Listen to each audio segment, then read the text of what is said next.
Buenas tardes. Vamos a ver el tema de manejo de excepciones en Java. Bueno, el manejo de excepciones en Java es un tema importante. Este, y nos va a ayudar a mejorar la calidad de nuestros programas para que terminen de forma adecuada, es decir, evitar que nuestros programas terminen de forma abrupta. Entonces, ¿qué es una excepción? Una excepción es un error que solamente puede ocurrir en tiempo de ejecución y por lo tanto también solamente puede ser detectado o procesado en tiempo de ejecución. Eh, También una excepción es aquella que no puede ser corregido en tiempo de programación. A ese tipo de errores se les llaman errores de sintaxis o de lógica, que son los que están escritos aquí abajo. Y esos, los programas de sintaxis o lógica, pues pueden ser detectados y corregidos cuando estás programándolo. Si una excepción no es procesada de forma correcta o detectada de forma correcta durante la ejecución, lo que va a provocar es que nuestro programa termine de forma inesperada o abrupta y eso es malo para la calidad de nuestro programa o para la experiencia del usuario. Entonces hay que evitar que nuestro programa termine de forma abrupta. Ok, para el manejo de excepciones se cuenta con una jerarquía de herencia de una clase que se llama exception, que hereda de throwable y que a su vez hereda de object. Entonces la clase base para el manejo de excepciones se llama la clase exception, que representa cualquier tipo de excepción. Y más abajo hay varias clases, además de las que tenemos aquí, hay varias clases que ya vienen predefinidas, que heredan de exception, que ya implementan excepciones ya específicas. Aquí, por ejemplo, la IO exception es una excepción de entrada y salida que normalmente tiene que ver con archivos de escritura y lectura. O la excepción en tiempo de ejecución y tenemos otras varias más. ¿Cuáles palabras reservadas se utilizan? Se utiliza la palabra reservada try, catch y finally para implementar manejo de excepciones. ¿En qué estructuras se utilizan o en qué sintaxis se utilizan estas tres palabras? Está aquí en un resumen. Primero tienes que poner la palabra reservada try en minúsculas, seguido de un bloque. Y dentro de ese bloque vas a poner el código que piensas o que estás tratando de verificar si lanza una excepción. Y después del try vas a poner los bloques posibles de excepciones específicas. En este caso estamos diciendo, ok, si aquí hay una excepción o ocurre una excepción aquí en tiempo de ejecución, entonces que el primer bloque catch reciba la información de esa excepción del tipo 1 y pones dentro del cuerpo de ese catch el código para manejar esa excepción. Y de esa forma evitas que el programa termine de forma inesperada. Si el error que ocurrió no es de tipo 1, va a checar o va a revisar si el siguiente coincide con el tipo de excepción y así sucesivamente hasta que se encuentre la excepción.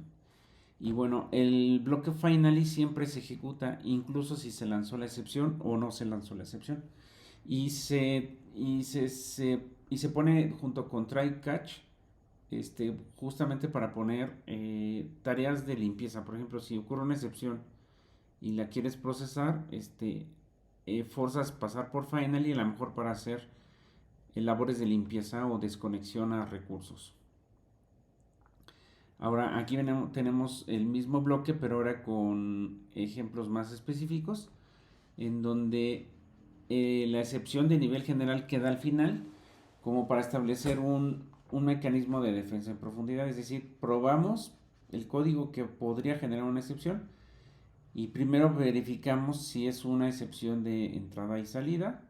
Si no es de entrada y salida, entonces por defecto un exception siempre va a cachar cualquier tipo de excepción. ¿Qué ventajas tenemos? Que separa los errores del código de la lógica de negocio, es decir, separas los errores de ejecución con la lógica de negocio.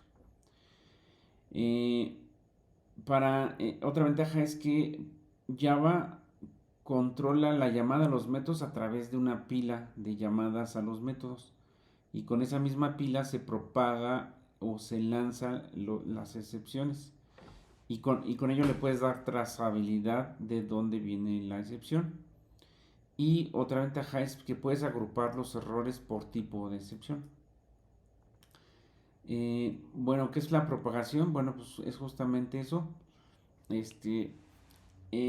Una clase Java un programa Java es una clase que empieza por el método main, que eventualmente va a mandar a llamar métodos, y tal vez esos métodos mandan a llamar a otros métodos, y esos métodos mandan a llamar a otros métodos, etcétera, etcétera. Entonces Java, para controlar esa secuencia de llamadas de métodos, utiliza una estructura de datos que se llama pila, y si ocurre una excepción en alguna de esos métodos, la misma pila va a desencadenar el reporte hacia el main. Si esa propagación llega hasta el main y en el main no es procesado, el programa termina abruptamente. Bueno, al final en las diapositivas les voy a dejar estos ejemplos. O sea, tienen que decirme cuál podría ser excepción y cuál es no excepción de esta lista, de estas tres listas, de estas tres diapositivas. Bueno, pues vamos a poner en práctica lo de las excepciones. Excepciones, ejemplos. Vale. Ahí está. Bueno. Entonces vamos a trabajar con ejemplos comunes de excepciones. Bueno, la primera que vamos a hacer es muy sencilla. Por ejemplo, vamos a declarar un int a igual a 0, igual a 10. Y vamos a declarar int b igual a 0, por ejemplo. Y lo que simplemente quiero hacer es imprimir la división de a entre b. Entonces yo aquí digo que quiero calcular la división de a entre b. Y lo pongo entre paréntesis para que primero se calcule la división. Entonces aquí obviamente va a marcar un error porque la división entre ceros se vuelve infinito. Y vean, en realidad ocurre una excepción. Está diciendo aquí IntelliJ que está ocurriendo una excepción, pero no nos está dando la información completa. Entonces, para sacar las excepciones, en teoría deberías utilizar menos stack trace, ya sea que le des clic aquí o acá, indiques que le quiere sacar el stack trace de esta forma, y le das a aplicar. Y cuando lo vuelves a ejecutar, sí, efectivamente saca más información de stack trace, pero no nos está dando la información de la excepción que está ocurriendo aquí, o por lo menos no la he encontrado. Entonces, para resolver esto, lo que voy a hacer es, lo voy a ejecutar directamente desde la consola. Entonces voy a cambiar a la carpeta build, que es donde se compila la información. Se compilan las clases, perdón. Me meto a la carpeta clases, a Java y a main. Aquí es donde están nuestros, cdmain, nuestros archivos. Entonces aquí, a partir de aquí lo voy a compilar con Java. Ahí está el archivo main. Entonces vean que sí nos dice hello world, pero ocurre una excepción, y aquí sí nos está diciendo qué excepción está pasando. La excepción es aritmética por 0. Pero bueno, y ustedes dirán, bueno, según las diapositivas, las excepciones no se pueden corregir por programación, ¿no? Bueno, sí, efectivamente aquí se puede corregir por programación. Entonces yo guardo esto, lo compilo y lo vuelvo a ejecutar, y ya la división es 3, ¿no? Voy a quitar el acento para que no meta problemas. Lo compilo y lo ejecuto. Ahí está, la división es 3. Es correcto, lo corregí por programación y no sería una excepción. Pero ¿qué pasa si el dato es capturado por un usuario o calculado calculado en tiempo de ejecución. Entonces en ese caso cambiaría las cosas. Entonces aquí voy a poner scanner.nextInt. Entonces compilo para que se regenere la clase. Alexa, volumen 1, por favor. Ok, entonces aquí me está pidiendo algo. Entonces voy a dar que sea el 3. El resultado va a ser 3. Lo vuelvo a ejecutar. Entonces yo no puedo controlar a nivel de programación lo que el usuario capture. Entonces el usuario capturó un 3, entonces sí se hizo la división. Posteriormente se volvió a ejecutar y metió un 0, entonces se generó una excepción. Entonces la teoría que acabamos de revisar dice que debemos de encerrar entre un try catch el código que posiblemente lance una excepción. Ese código es porque aquí es donde se está intentando hacer la división entre 0. Entonces aquí voy a hacer un try.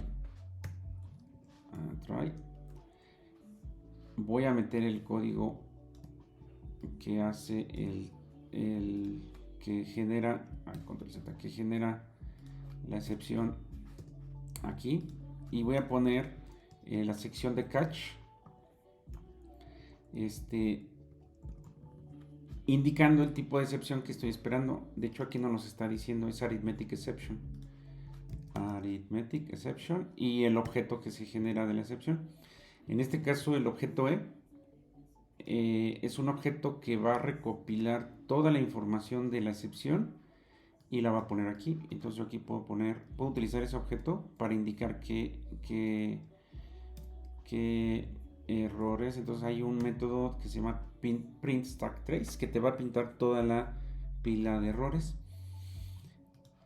Y listo, lo compilamos y lo ejecutamos. Entonces en este caso ya al momento de darle 0, pues ya esto lo que lo está generando es este de acá.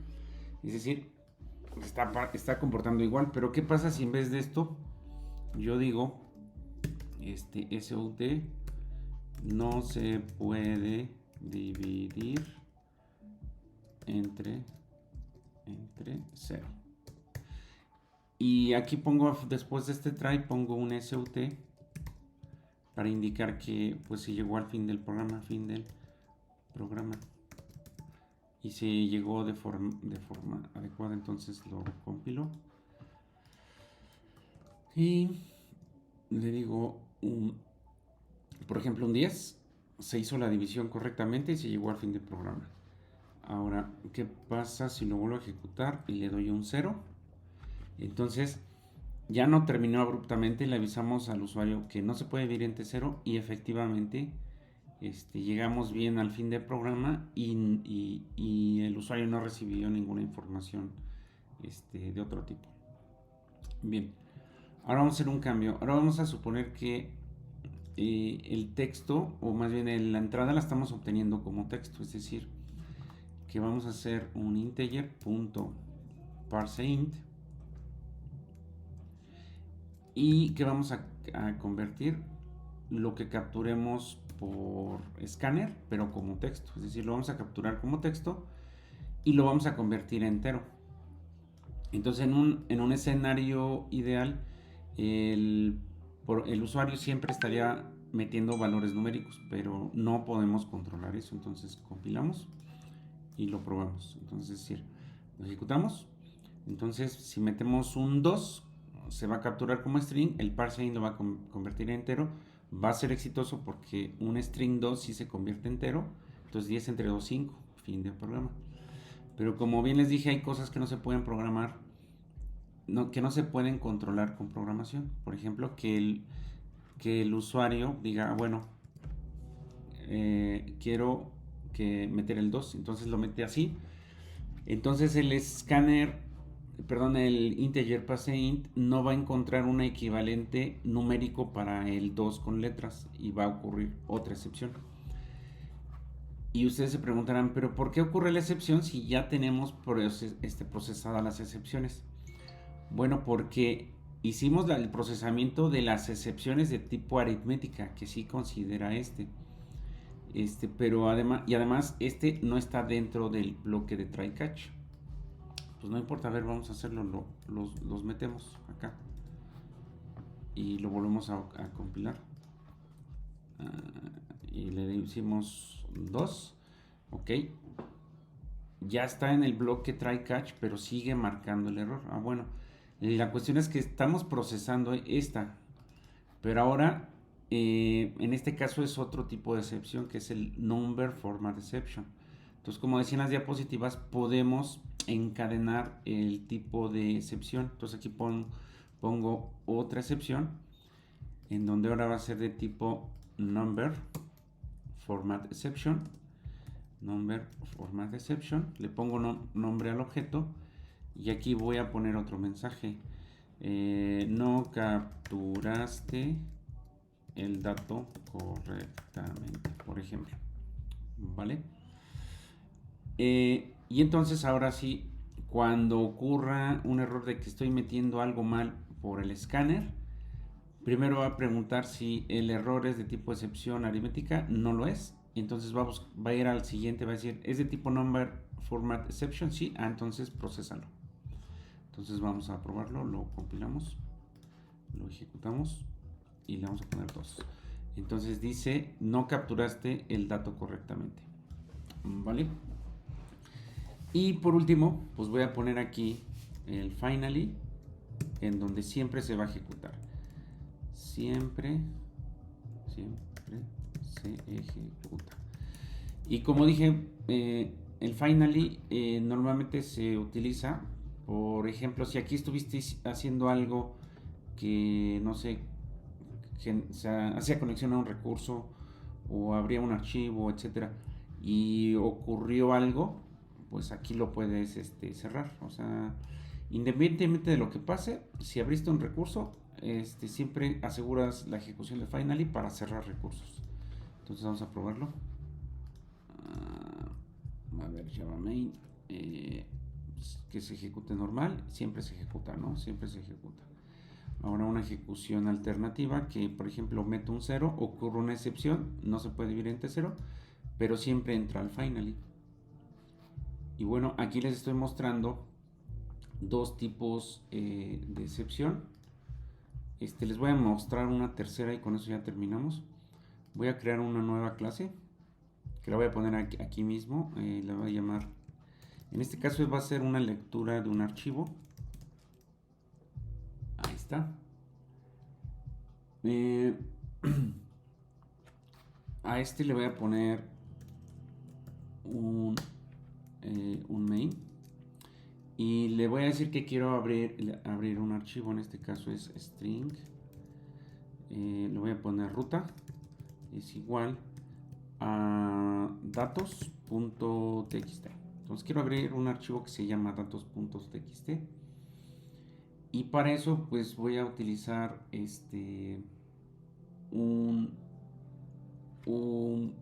una clase que se llama buffer reader, que le voy a llamar lector, es igual a new buffer reader, que requiere un file reader y que le mandemos el archivo que queremos leer. Listo. Bien, aquí me está marcando un error, y justamente lo que dice es que el error que está marcando es que no se está manejando la excepción. Es decir, hay métodos o hay clases que te indican que el uso de esa clase puede lanzar una excepción. Eso lo vemos en el siguiente video. Entonces, lo que tenemos que hacer es procesar justamente la excepción. ¿Qué excepción te dice que no se está procesando? Es file not found exception. Entonces es la que vamos a programar. Entonces aquí vamos a poner catch file not found exception. Aquí está, file not found exception, y movemos el código al bloque try. Listo. Y entonces aquí podemos poner sut el archivo no existe. Listo. ¿Qué otra cosa podemos hacer? Por ejemplo, podemos poner que se imprima del objeto excepción, que nos diga, que nos obtenga el mensaje de la excepción. Y lo vamos a hacer. Entonces aquí sí va a fallar porque este archivo no lo he creado. Entonces lo ejecuto así. Entonces, sí falló, el archivo no existe. Y aquí el objeto de excepción, el mensaje es datos.txt, el archivo o directorio no existe. Bien, para que esto funcione, aquí tengo que crear un archivo que se llame datos.txt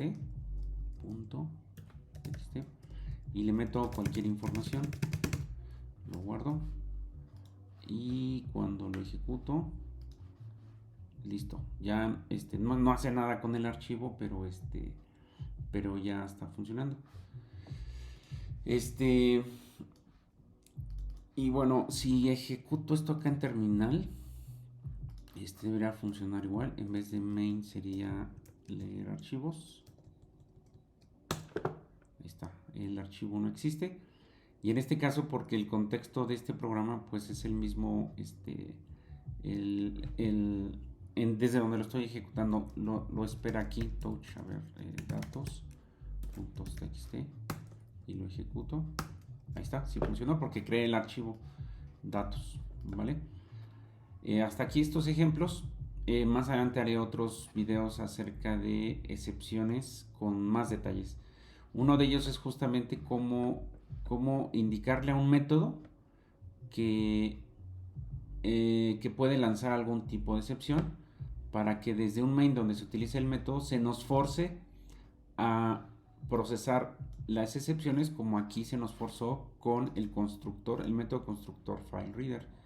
Si nosotros buscamos el código de la clase FileReader, vamos, de hecho aquí se ve, vean, la cabecera de FileReader dice public FileReader y utiliza una notación que dice throws y el tipo de excepción, es decir, podemos indicarle a los métodos que podría lanzar un tipo de excepción para forzar a quien usa ese método a hacer el try, que fue que aquí fue nuestro caso. Bueno, entonces hasta aquí el video y no se olviden de comentar y suscribirse para ver qué tanto efecto tienen los videos, para ver si sigo haciendo contenidos. Hasta luego.